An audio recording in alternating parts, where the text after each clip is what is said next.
Hello guys, വീണ്ടും എത്തിയിരിക്കുകയാണ്. നീണ്ട ഇടവേളയ്ക്ക് ശേഷം ഇന്ദുചൂടൻ വീണ്ടും എത്തിയിരിക്കുന്നത് പലതും കാണിച്ചു കൊടുക്കാനും വേണ്ടിയിട്ടാണ്.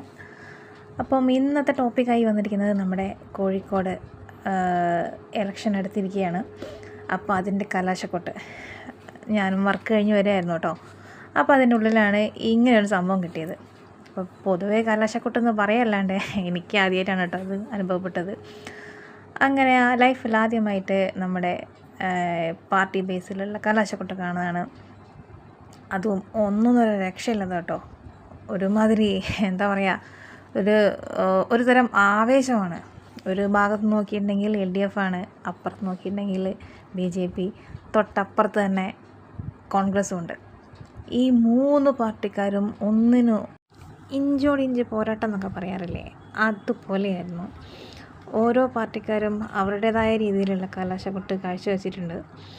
അതായത് ഈ ലൈറ്റ് പരിപാടി കൊണ്ട് BJP മുന്നിലാണെന്നുണ്ടെങ്കിൽ, പാട്ട് കൊണ്ട് LDF ഒരു ഭാഗത്തുണ്ട്, അപ്പുറത്ത് UDF. ഓരോ പാർട്ടിക്കാരും കലാശക്കൊട്ടെന്നൊക്കെ പറഞ്ഞിട്ടുണ്ടെങ്കിൽ നമുക്ക് എന്താ പറയുക, അതൊരു തരം ഫീലാണ്. ലാസ്റ്റ് ഇലക്ഷനെ അനുബന്ധിച്ചുള്ള ലാസ്റ്റത്തെ ഒരു കലാശക്കൊട്ട്, അത് ലൈഫിൽ ആദ്യമായി കാണുന്നതുകൊണ്ടായിരിക്കും എനിക്ക് ഇത്ര ക്യൂരിയോസിറ്റി ഉണ്ടായത്. നമ്മളിത് പറയുന്നത് കേൾക്കാന്നല്ലാണ്ട് ഇത് എക്സ്പെരിമെൻ്റ് ചെയ്യുന്നത് ആദ്യമായിട്ടാണ്. കുറച്ച് നേരത്തെ ഒരു ബ്ലോക്ക് ഒഴിവാക്കിയിട്ടുണ്ടെങ്കിൽ ബാക്കിയെല്ലാം ശുഭകരമായിരുന്നു. പിന്നെ മെല്ലെ മെല്ലെ പൊടി തട്ടി ആൾക്കാരൊക്കെ നീങ്ങാൻ തുടങ്ങിയിട്ടുണ്ട്. ബസ് മെല്ലെ വിടാൻ തുടങ്ങിയിട്ടുണ്ട്.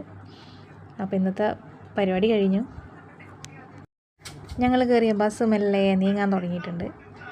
അങ്ങനെ കലാശക്കൊട്ട കഴിഞ്ഞ് ആവേശവും കൊട്ടും പാട്ടുമൊക്കെ കഴിഞ്ഞ് വണ്ടി മെല്ലെ മൂവ് ചെയ്യാണ്.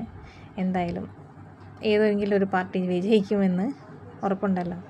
ശുഭദിനം.